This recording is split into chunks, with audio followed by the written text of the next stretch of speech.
Definition. ডেফিনেশনকে আমরা দুটো পার্টে ব্রেক করব, একটা হচ্ছে ফাইনাইটের জন্য, আর একটি হচ্ছে আমাদের কাউন্টেবলি ইনফাইনাইটের জন্য। তাহলে একটা পার্ট ফাইনাইট আর একটি part countably infinite.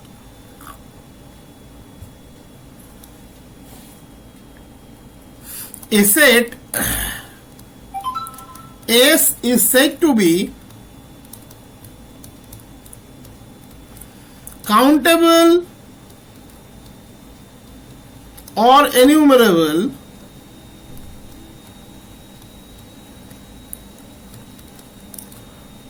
for a finite set S if there exists a bisection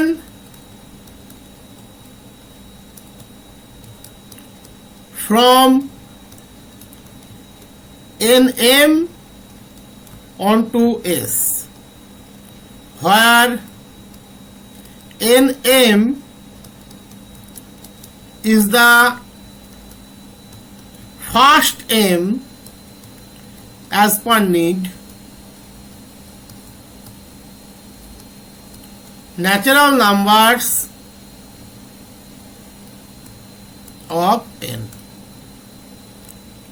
finite সেটের জন্য ধরো এস সেটের মধ্যে m সংখ্যক এলিমেন্ট আছে, তাহলে আমরা nm মিনস আমি এর আগে শুরুতেই তোমাদেরকে দেখালাম, এই যে এখানে যেটা দেখালাম নিউমেরিক্যাল ইকুইভ্যালেন্টের আগে 1 to n, তাহলে 1 to m এর সাথে তার বাইজেকশন হোল্ড করাতে হবে অ্যাজ পার নিড। মিনস 8টা এলিমেন্ট রাখলে 8টা, 10টা রাখলে 10টা, m সংখ্যক লাগলে m সংখ্যক, n সংখ্যক লাগলে n সংখ্যক। এটা গেল ফাইনাইটের জন্য। এটা খুব মানে ফাইনাইটের ক্ষেত্রে প্রমাণ করারই কিছু থাকে না।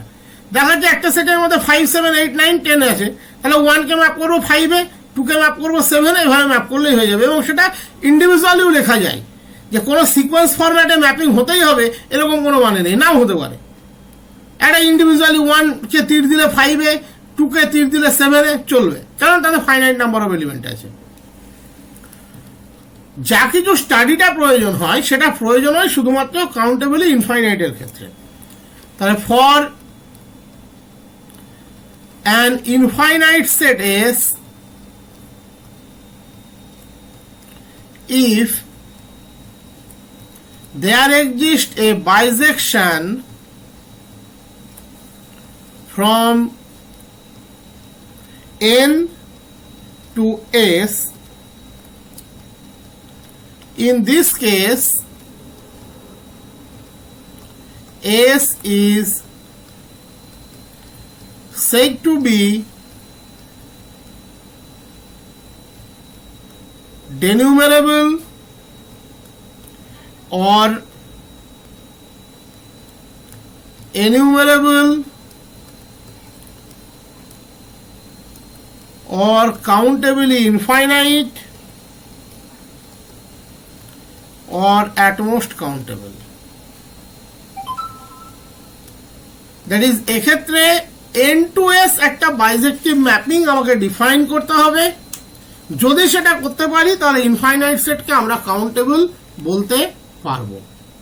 ওকে, এবার এখানে কয়েকটা ইকুইভ্যালেন্ট স্টেটমেন্ট আছে। দেখো, যদি আমরা বাইজেক্টিভ ম্যাপিং ডিফাইন করতে পারি তাহলে সাবজেক্টিভ ম্যাপিংও ডিফাইন করতে পারবো।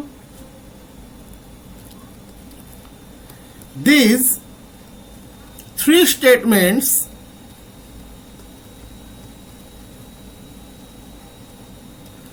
are equivalent.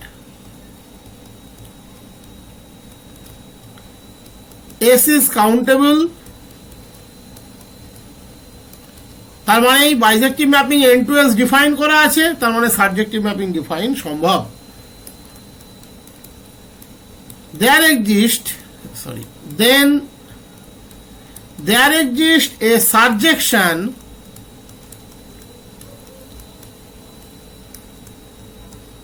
from n onto s। তাহলে কাউন্টেবল হলে একটা subjective mapping n to s পাওয়া যাবে, অ্যাজ ওয়েল অ্যাজ উল্টোটাও কিন্তু true. Surjection from n to s পাওয়া গেলেও আমরা s কে কাউন্টেবল বলতে পারবো, ইনজেকশনের জন্য ওয়েট না করলেও চলে। 3 নম্বর, then there exists an injection, সুইওয়ালা ইনজেকশন নয়, from S into N. কোন ক্ষেত্রে দেখা যাচ্ছে এমন ম্যাপিং হয়ে গেছে যে N to S আমরা ম্যাপিং ডিফাইন করতে পারছি না, সেক্ষেত্রে যদি আমরা S to N একটা ইনজেক্টিভ ম্যাপিংও ডিফাইন করতে পারি, তাহলেও আমরা বলতে পারবো এসটা countable. S to N injective mapping define করতে পারলেও S কিন্তু কাউন্টেবল হবে।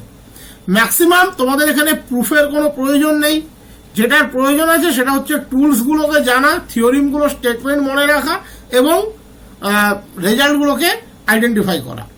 তো পার্টিকুলার 3টে প্রমাণ আমি করাবো, বাকিগুলো তোমাদের আমি টুলস আকারে লিখে দেবো। The set Z of all integers are countable. Z is countable set. Z এর মেম্বার কারা? -4, -3, -2, -1, 0, 1, 2, 3, 4 এরা সবাই Z এর মেম্বার। তাহলে Z কে কাউন্টেবল দেখাতে গেলে N to Z একটা বাইজেক্টিভ ম্যাপিং ডিফাইন করে দেখাতে পারলেই চলবে। তাহলে let us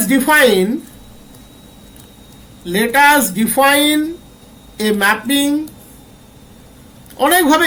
এবং এখানে একটা জিনিস তোমাদের বলে রাখি, এই বাইজেক্টিভিটিটা ইউনিক কনসেপ্ট, বাট ম্যাপিংটা কিন্তু নয়। একই সেট থেকে আর এক সেটের মধ্যে অনেকভাবে ম্যাপিং ডিফাইন করা যায়, বিভিন্ন বইয়ে বিভিন্ন রকম করা থাকে। তোমরা যে কোনো একটা নেবে তাহলেই চলবে, সেটা বাইজেক্টিভ হলেই হবে বা সাবজেকশন ইনজেকশন যেভাবে বোঝালাম সেভাবে বললেও হবে। Let us define a mapping F from N to Z by, এবং এখানে আরেকটা বিষয় বলে রাখি, কোন ক্ষেত্রে দেখা যাচ্ছে N to Z ম্যাপিংটা আইডেন্টিফাই করা তোমার ক্ষেত্রে কঠিন হচ্ছে, Z to N আইডেন্টিফাই করাটা বেশি সোজা, কোনো প্রবলেম নেই। আমরা জানি F যদি বাইজেক্টিভ হয় F ইনভার্সও বাইজেক্টিভ হয়। দেখা যাচ্ছে এমন একটি সেট N to A, সে ম্যাপিংটি ডিফাইন করা কঠিন, প্লাস A to N ম্যাপিংটি ডিফাইন করা খুব সহজ। কার্টেশিয়ান প্রোডাক্টের ক্ষেত্রে এই ঘটনাগুলি ঘটে। তাহলে সেক্ষেত্রে তুমি তাই করো, সেটাকেই বাইজেক্টিভ দেখাও, তাহলে তার ইনভার্সও বাইজেক্টিভ। তোমাদের কোনোটাই দেখাতে হবে না, এটা আমি জাস্ট কনসেপ্টের জন্য করাচ্ছি। বাই ধরে নিচ্ছি 1টা ম্যাপ করছে 0-তে, 1টাকে স্পেসিফিক্যালি আলাদা করে দিলাম, 1টা ম্যাপ করছে 0-তে, আর নেগেটিভ কোয়ান্টিটিগুলোতে অড কোয়ান্টিটি ম্যাপ করছে F2n + 1 ম্যাপ করছে -na, F2n ম্যাপ করছে na। তাহলে খেয়াল করে দেখো, 1 গেল 0-তে, n এর জায়গায় 1 বসালে 0-তে, n এর জায়গায় 2 বসাও, তাহলে চলে গেল n এর জায়গায় 2 বসালে হচ্ছে তোমার F5 -2-তে, F4 2-তে, এইভাবে দেখো ডিস্ট্রিবিউট হয়ে যাচ্ছে। ওকে, তাহলে মানে একটা বাইজেক্টিভ ম্যাপিং আমরা পেয়ে গেলাম। দেন F is clearly bisective, F is clearly bisective and hence Z is countable. Z is countable. ম্যাপিংটা আরেকভাবেও ডিফাইন করা যায়, আমরা এইভাবেও করতে পারতাম, F n equals to n/2, যেখানে n ইভেন, 2, 4, 6 সবগুলো হোল্ড করবে, 2 বসালে 1, 4 বসালে 2, 6 বসালে 3, আর -n + 1/2 n odd।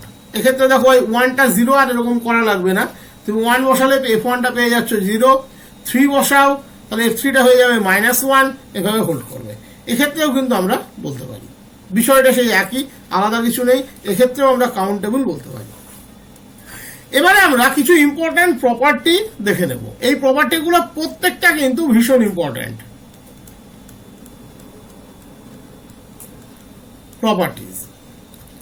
প্রপার্টি 1, মনে রাখবে কোন সেট যদি ইটসেলফ কাউন্টেবল হয় তাহলে তার অলরেডি ন্যাচারাল নাম্বার সেটের সাথে বাইজেক্টিভিটি ডিফাইন্ড আছে, তাহলে সেক্ষেত্রে তার সাবসেট সবসময় কাউন্টেবল হবে। তাহলে এভরি সাবসেট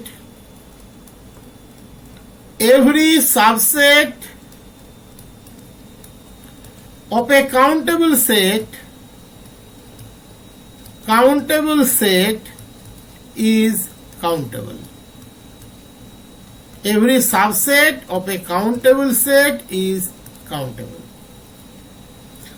কোন সেট যদি এনিউমারেবল হয়, ইনফাইনাইট সেটের ক্ষেত্রে বলছি এটা, তার ইনফাইনাইট সাবসেটও কিন্তু কাউন্টেবল হবে। সুপার সেটের ক্ষেত্রে কিন্তু এটা ভ্যালিড নয়, বাট সাবসেটের ক্ষেত্রে সবসময় কিন্তু এটা valid. An infinite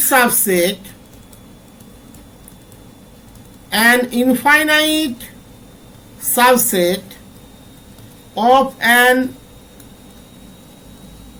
enumerable denumerable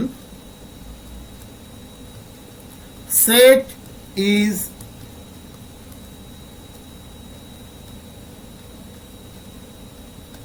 enumerable denumerable. That is, কোন কাউন্টেবলি ইনফাইনাইট সেট তার ইনফাইনাইট সাবসেট সবসময়তে কাউন্টেবল হবে। ফাইনাইট তো হবে, ওটা নিয়ে কোনো সন্দেহ নেই। Finite set itself countable. Okay, any finite set is countable. যে কোনো ফাইনাইট সেট সবসময়তে কাউন্টেবল, এটা নিয়ে কোনো সন্দেহ নেই। 4, মনে রাখবে কোন সেট যদি কাউন্টেবল হয়, সে ফাইনাইট হোক বা ইনফাইনাইট হোক, ফাইনাইট সেট দেখা যাচ্ছে কাউন্টেবল, বাট তার সুপার সেট আনকাউন্টেবল হতেই পারে। ধরো 1 2 3 কাউন্টেবল সেট, বাট জেড এই সেটেরই সুপার সেট, সে কিন্তু এই জেড বলছি তোমার আর এই সেটেরই সুপার সেট, সে কিন্তু কাউন্টেবল নয়। তাহলে মানে কোনো একটা স্মল সেট কাউন্টেবল মানে তার সুপার সেট কাউন্টেবল হবে তা কিন্তু নয়। বাট কোন সেট যদি আনকাউন্টেবল হয়, তার সুপার সেট অলওয়েজ আনকাউন্টেবল হবে। সুপার সেট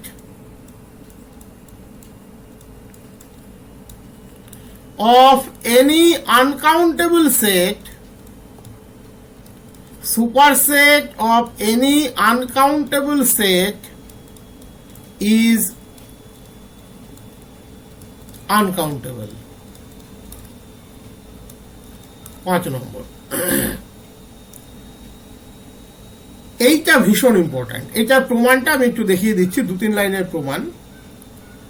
যে কোনো একটা ইনফাইনাইট সেট, সে হতে পারে কাউন্টেবল, সে হতে পারে আনকাউন্টেবল, বাট তার সবসময়তে একটা কাউন্টেবলি ইনফাইনাইট সাবসেট থাকবে। তুমি আর ধরে নাও, জেড আর এর কিন্তু একটা সাবসেট, আর কিন্তু আনকাউন্টেবল, শুরুতেই চার্টে দেখিয়েছিলাম, but Z being a infinite subset, being an infinite subset is also countable.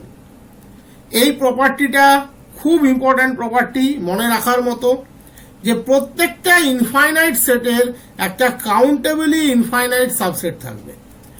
Every infinite set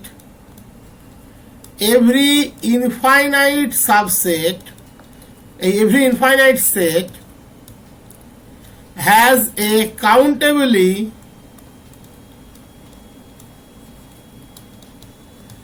infinite subset.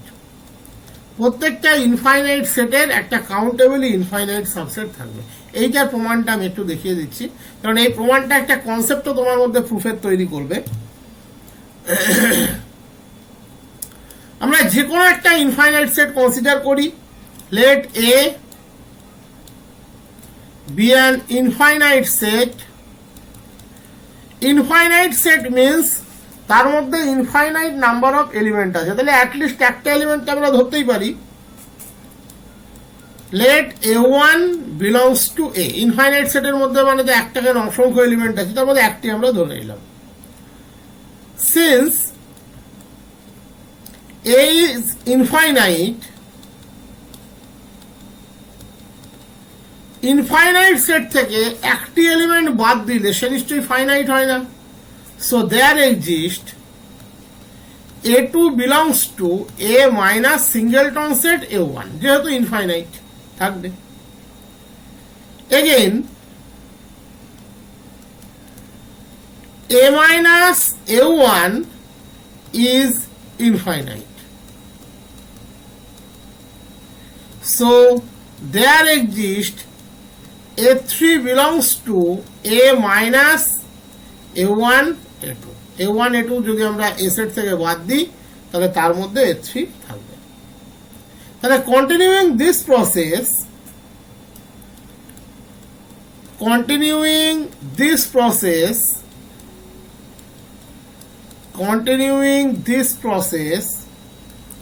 we get a subset B equals to A1, A2, A3 of A, এবং প্রত্যেক A1, A2, A3 তো এর member ছিল, তাহলে B সেটটা definitely এর subset. এইবারে আমরা একটা ম্যাপিং ডিফাইন করছি, এবং খেয়াল করবে এ সেটের মধ্যে যেহেতু ইনফাইনাইট নাম্বার অফ এলিমেন্ট আছে এবং এ সেট থেকে একটা একটা করে আমরা এলিমেন্টগুলো পিক আপ করেছি, তাহলে অটোমেটিক্যালি বি সেটও কিন্তু একটা ইনফাইনাইট সেট, কারণ আমরা কোথাও বলিনি যে this process stops after finite number step, কোথাও বলিনি, তাহলে এটা বি সেটটাও কিন্তু এক্ষেত্রে infinite set. We now define a mapping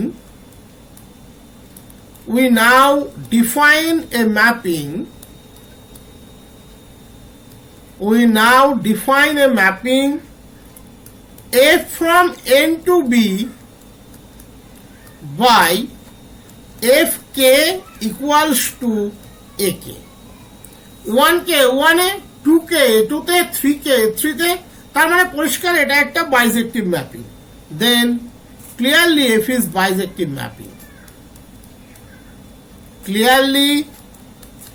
F is bisective mapping.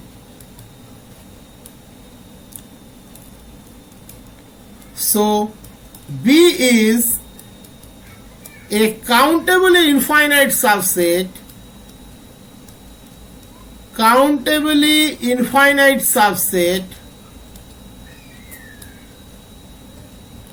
of A.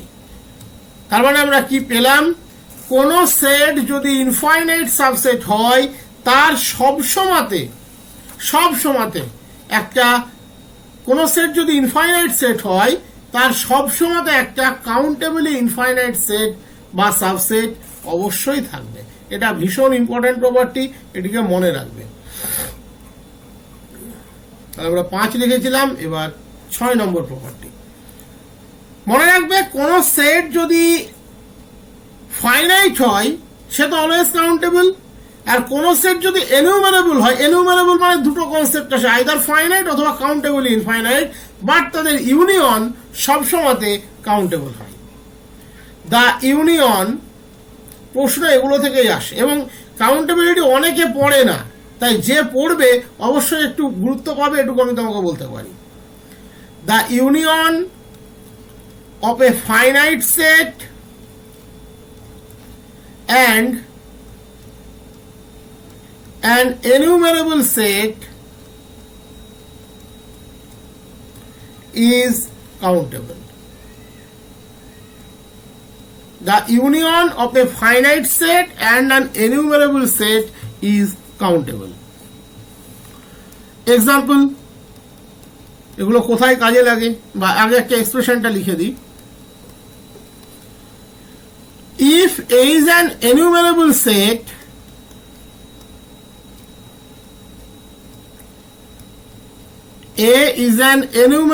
set, and B is a finite set, then A union B is countable.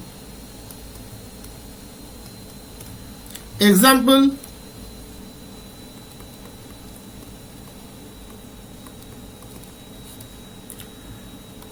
N union half is countable. Okay, কেন? N তো নিজে countable, না লিখলেও চলে, তবু একটু লিখে দিচ্ছি। We construct a mapping F from N to N by Fn equals to N. তাহলে F clearly bisective, then F is bisective, so n is countable. Okay, or half finite set countable, so n union half being union of an enumerable set